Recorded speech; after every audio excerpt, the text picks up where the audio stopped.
was very, very helpful to have just this coaching going on, especially as I was pretty new into the international admissions counselor role. Kind of coming up to it with almost a clean slate is very overwhelming. You just kind of bringing it down, having that outside perspective, being able to not have that fog from your perspective and be able to step in and be like, okay, let's map out a process and come back to me next week with what you have figured out. We'll talk through it.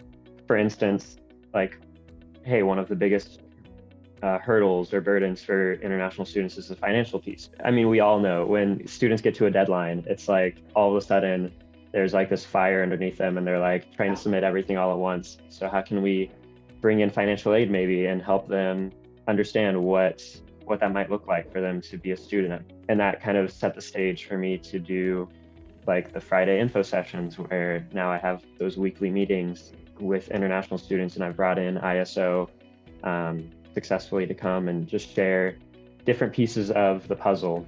And it just helps when you bring other people from other departments, I've found, because then first of all, the student doesn't think that I like run the school, because that happens all the time. They're like, oh, I have a question from this like totally obscure department. Let me ask Andrew. I'm like, I have no idea how to help you.